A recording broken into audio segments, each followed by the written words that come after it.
Imagine viver em uma cidade pequena, onde crianças começam a desaparecer sem deixar rastros. Dias depois, corpos são encontrados em estado brutal, vítimas de abuso e mutilação. Enquanto famílias choravam a perda de seus filhos, as autoridades apontavam culpados errados, deixando o verdadeiro assassino livre.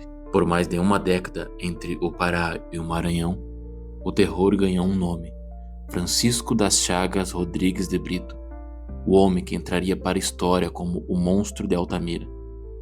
Seja muito bem-vindo ao canal Ponto Cego. Esse é o nosso primeiro vídeo, e para te contar essa história aterrorizante, precisamos voltar no ano de 1989. Em 1989, em Altamira, no Pará, viveu os primeiros relatos de meninos atacados e emasculados que sobreviveram. Entre eles, José e Otoniel, de apenas 10 anos. Em 1990, outro menino, Valdiclay, de 9 anos, sofreu agressão semelhante. Todos eram de famílias humildes, vivendo em áreas periféricas. A cidade entrou em pânico, enquanto as autoridades tentavam tatear no escuro sem conseguir identificar o agressor. A tragédia ganhou outra dimensão em 1991, com o desaparecimento de Ailton Fonseca do Nascimento, de 10 anos. Foram 46 dias de angústia até que sua alçada fosse encontrada. A partir desse caso, os assassinatos se multiplicaram com o mesmo modus operandi: abuso, morte e mutilação genital. Altamira mergulhou no medo e na insegurança. A pressão por respostas levou a polícia a apontar culpados improváveis. O foco da investigação na época se voltou para um grupo de pessoas influentes na cidade, acusadas de crimes e rituais. Entre os condenados estavam o Dr. Anísio Ferreira de Souza, sentenciado a 77 anos, e Dr. Césio Flávio Caldas Brandão, com 56 anos de pena, e Carlos Alberto Lima, ex-policial militar, condenado a 35 anos. E uma líder de seita chamada Valentina de Andrade também foi acusada, mas acabou sendo absolvida. Mesmo com essas prisões e condenações, os assassinatos não pararam. Ficou claro para alguns investigadores que a justiça havia condenado as pessoas erradas, deixando o verdadeiro assassino livre para agir novamente. Enquanto a polícia prendia suspeitos em Altamira, o terror se espalhava pelo Maranhão. Entre 1991 e 2003, dezenas de meninos desapareceram, sempre com o mesmo padrão: abuso sexual, homicídio e mutilação. Francisco das Chagas levava parte dos seus corpos como troféus, incluindo orelhas e dedos. O Brasil começava a perceber que estava diante de um serial killer nacional. Com repercussão internacional, organizações de direitos humanos denunciaram o Brasil na Comissão Interamericana.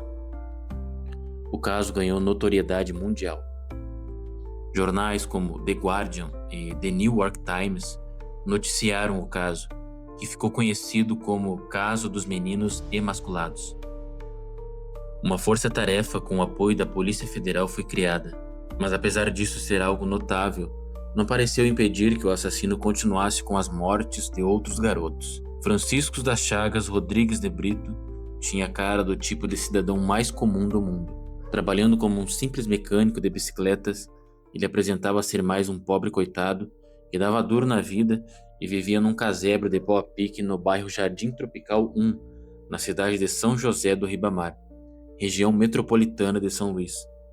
Nascido em Caxias, no Maranhão, em 1964, ele foi levado pela avó, devido à pobreza de sua família, para viver em Altamira, no Pará, onde trabalhando desde cedo como vendedor ambulante de bolos e bananas. No período de 1991 a 1994, viveu entre Altamira e São Luís, onde se casou e teve 2 filhas, mas em 1998 se separou e passou a morar sozinho. Ele era tido por todos que o conheciam como um bom vizinho, um homem pacato e prestativo. Chagas chegou a enganar a todos que nele confiavam, enquanto dentro de sua casa e no terreno ao lado enterrava os corpos de algumas de suas vítimas. Fingia-se de preocupado quando procuravam pedindo alguma informação sobre um dos garotos que ele conhecia, e até mesmo se prontificava a ajudar os pais desesperados nas buscas que eram empreendidas pela vizinhança. A virada definitiva aconteceu em dezembro de 2003, com o desaparecimento de Jonathan Silva Vieira, de 15 anos, em Passo do Lumiar, Maranhão. Jonathan foi visto pela última vez na companhia de Francisco, a quem ele conhecia como um mecânico de bicicletas inofensivo.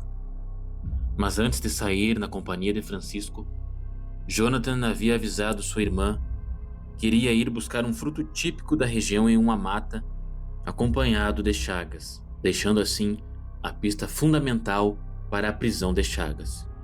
Com o desaparecimento de Jonathan, uma força-tarefa com apoio da Polícia Federal foi criada.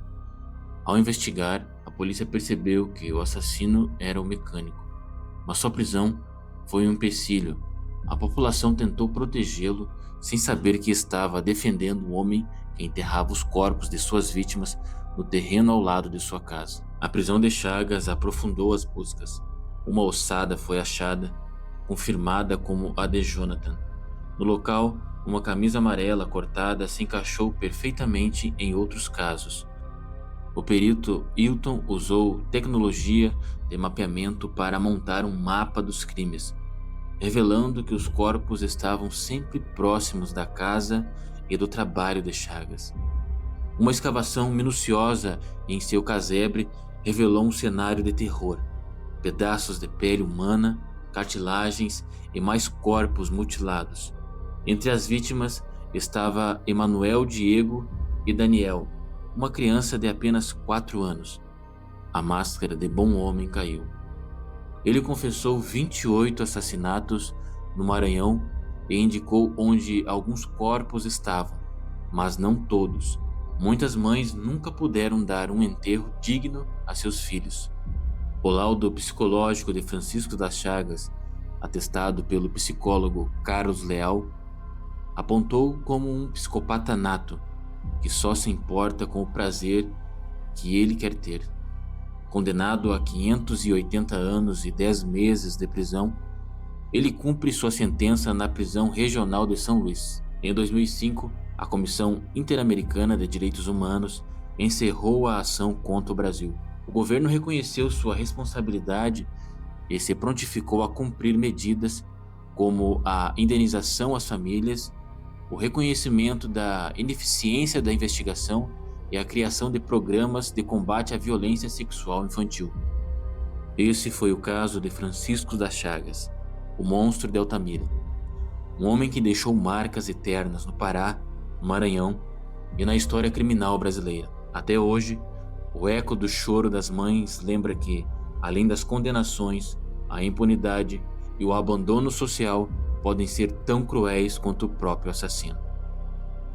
E se você gosta desse tipo de conteúdo sobre histórias reais, se inscreve aqui no canal e comenta aqui embaixo qual história que você gostaria de ver aqui no canal. Um abraço e até o próximo vídeo.